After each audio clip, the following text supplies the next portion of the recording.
I bought a painting at an estate sale, then realized it was my own signature. The auctioneer called it Lot 47, a landscape, oil on canvas, unattributed. The frame was walnut, slightly chipped at one corner, and the scene itself was unremarkable at first glance. A wheat field under a bruised sky, a line of poplars bending an implied wind.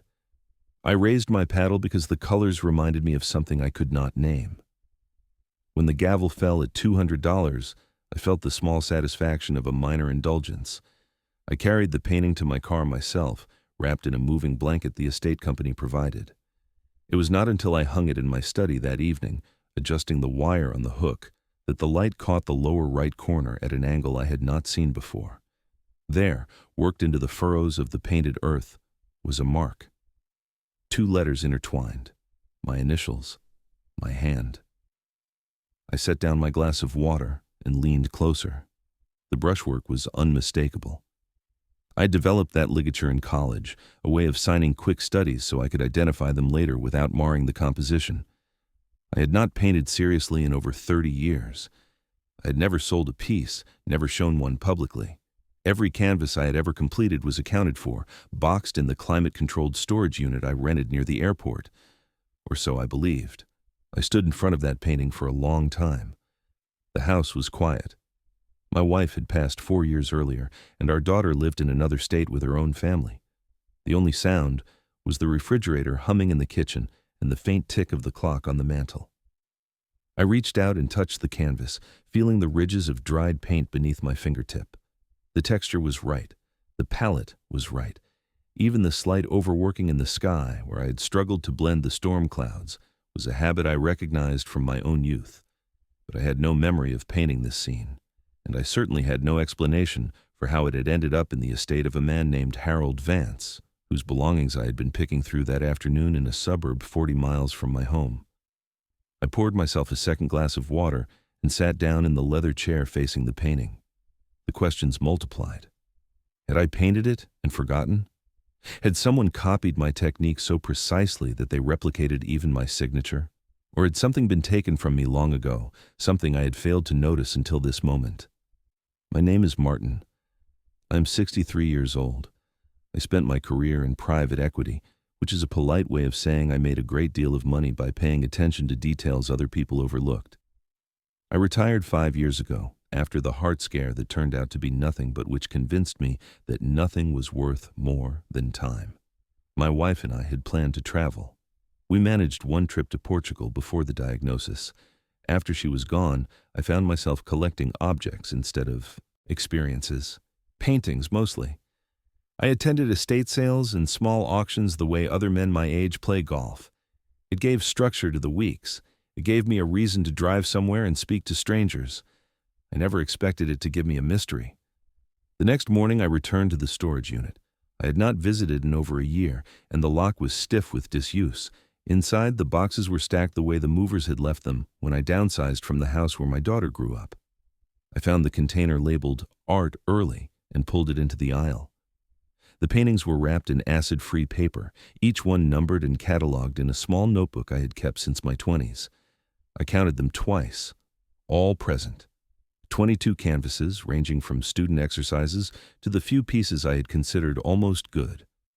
None of them was the wheat field. I sat on the concrete floor with my back against the metal wall and tried to remember. My painting years had ended abruptly. I'd been 28, working my first real job at a regional bank, engaged to the woman who would become my wife.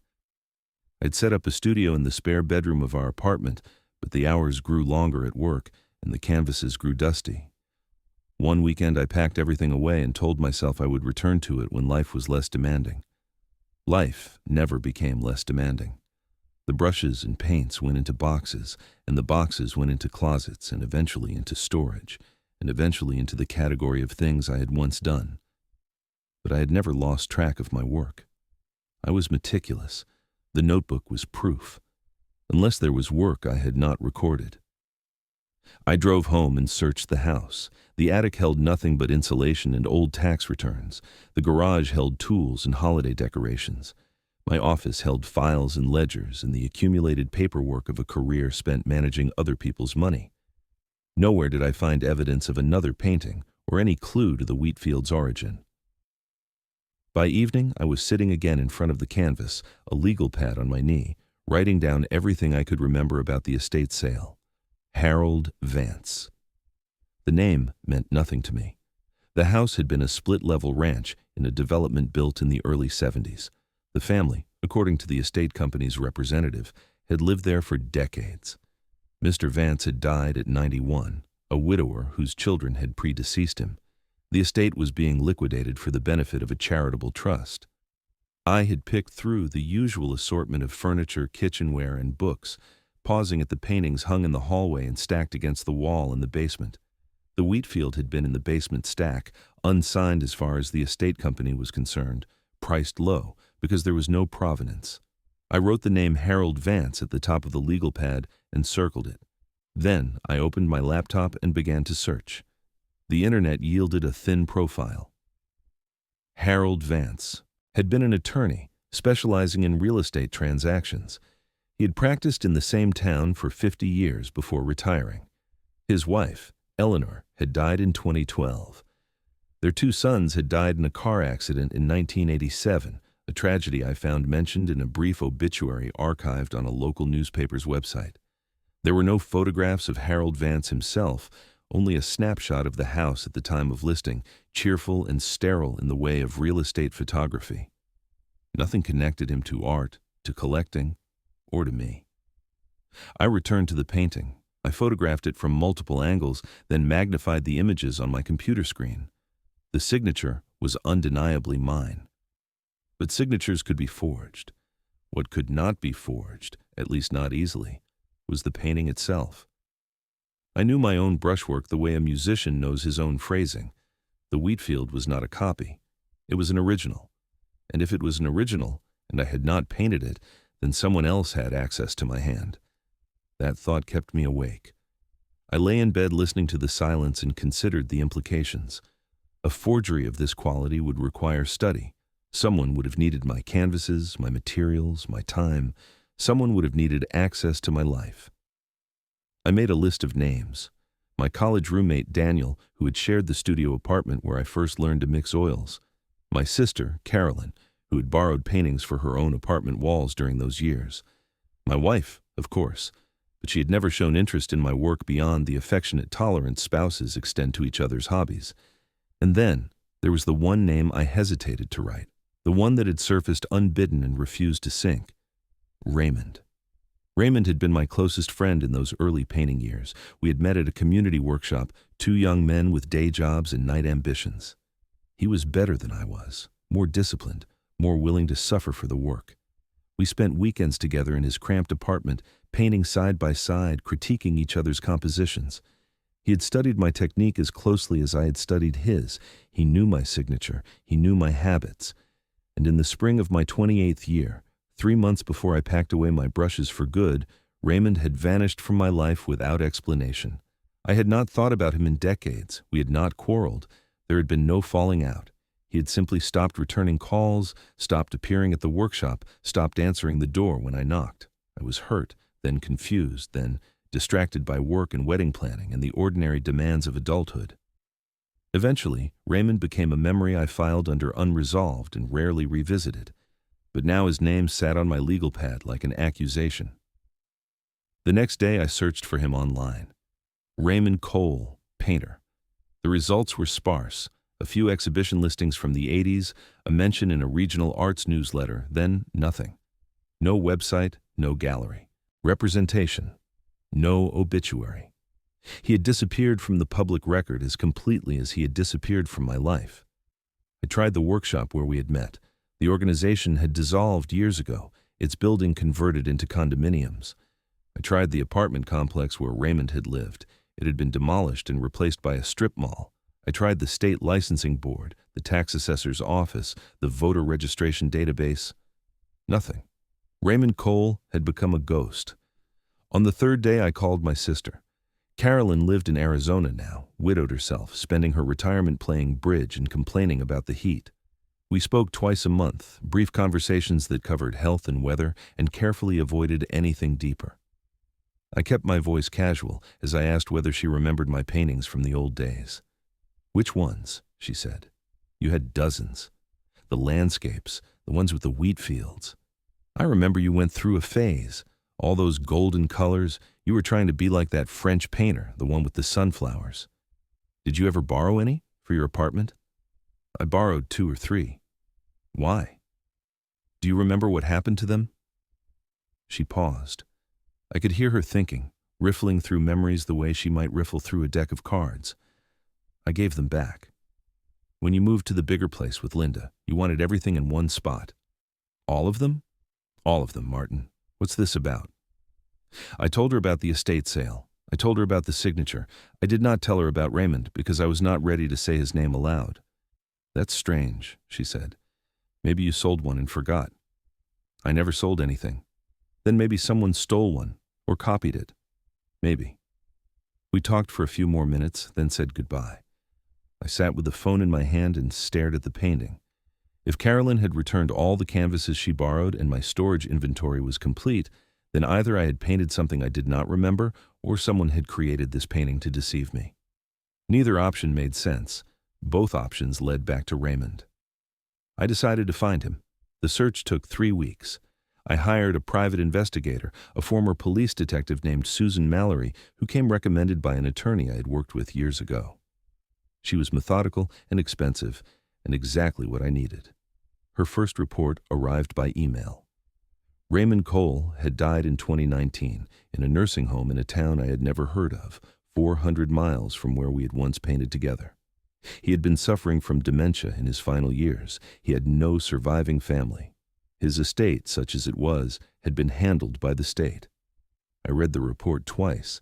Then I asked Susan Mallory a question that had been forming since I first saw my signature in that painted earth. What happened to his belongings? She found out. Raymond's possessions had been auctioned by a liquidation company. The buyer of record for the bulk lot was a dealer named Marcus Webb, who operated out of a warehouse in the industrial part of the city. I found his number and called him. Marcus Webb had a voice like gravel and a memory for inventory that bordered on photographic. He remembered the Raymond Cole estate, mostly junk, he said. Old furniture, kitchen stuff, some books. But there had been paintings, a dozen or so, wrapped in plastic and stacked in a closet. He had sold them piecemeal over the years to decorators and estate companies looking to fill walls. "Any landscapes?" I asked. "Wheat fields?" "Could be. I don't keep detailed records once stuff leaves the warehouse." "Do you remember who bought them?"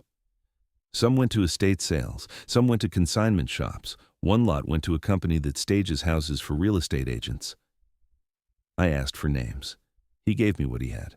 I spent 2 days calling consignment shops and staging companies, describing the painting, asking if anyone remembered it. On the second day, a woman at a staging company told me she recalled placing a wheat field painting in a house they were preparing for sale. The house had belonged to a recently deceased client. The painting had been sold along with the furnishings when the family decided not to reclaim it.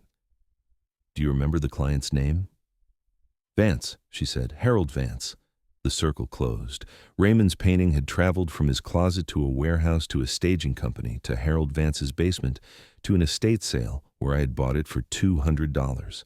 The coincidence was too perfect to be coincidence, but I still did not understand why. I drove back to the town where Raymond had died. The nursing home was a low brick building surrounded by parking lots, unremarkable and clean. The administrator was reluctant to speak with me until I explained that I was researching a family connection. She let me look at Raymond's file, what little of it remained. He had been admitted 5 years before his death, diagnosed with early-onset dementia that progressed rapidly. He had no visitors in his final years, no phone calls, no letters. His emergency contact was listed as the state agency that had assumed responsibility for his care. "Did he have any personal effects?" I asked. "Anything that might have mentioned me? My name is Martin." The administrator checked a supplementary file. "There's a note here from one of the aides. She said he talked about painting a lot. Mentioned a friend named Martin. Said Martin never knew." "Never knew what?" That's all she wrote down. I thanked her and left. I sat in my car in the parking lot and watched the light change over the building. Martin never knew. The words repeated in my mind like a phrase from a song I had heard long ago and almost forgotten. I drove home and stood in front of the painting. I looked at the brushwork, the color, the composition. I looked at the signature woven into the furrows, and I understood, finally, what Raymond had done. He had not forged my painting. He had made it. The wheat field was his work, his vision, his hand. But he had signed it with my name. He had hidden my initials in the earth, a secret message that had waited 30 years to be discovered. He had wanted me to know eventually that he had painted something in my voice, that he had understood me so well he could become me on canvas. I did not know why. I would never know why. The dementia had taken that answer with it, along with whatever else Raymond had wanted to tell me. But I could guess. We had been close once. We had shared something that mattered. And then I had let it slip away, distracted by career and marriage and the ordinary demands of a life that Raymond perhaps had envied. The painting was his farewell, his tribute, his accusation maybe. A work of art that existed only because he had loved my work enough to inhabit it. I sat down in the leather chair and looked at the wheat field for a long time. The poplars bent in their implied wind. The storm clouds gathered in the sky. The furrows held my name, or what Raymond had decided my name should look like in paint. I thought about calling Carolyn. I thought about calling Susan Mallory, asking her to dig deeper, to find out more about Raymond's life after we had lost touch. But what would it change? He was gone. The painting was here. The message had been delivered 30 years late to the only person who could read it. The next morning I took the painting down from the wall. I wrapped it carefully in the same moving blanket that had protected it on the drive home from the estate sale. I carried it to my car and drove to the cemetery where my wife was buried. I did not bring the painting inside. I left it in the trunk while I stood at her grave and told her about the last few weeks, the way I sometimes did when the silence in the house became too heavy. I found something, I said, a painting I didn't know existed, by a friend I had forgotten. He signed it with my name. I don't know what it means, but I think it means he remembered me, even when I didn't remember him. The wind moved through the trees at the edge of the cemetery. I watched the shadows shift on the grass. I'm going to keep it, I said.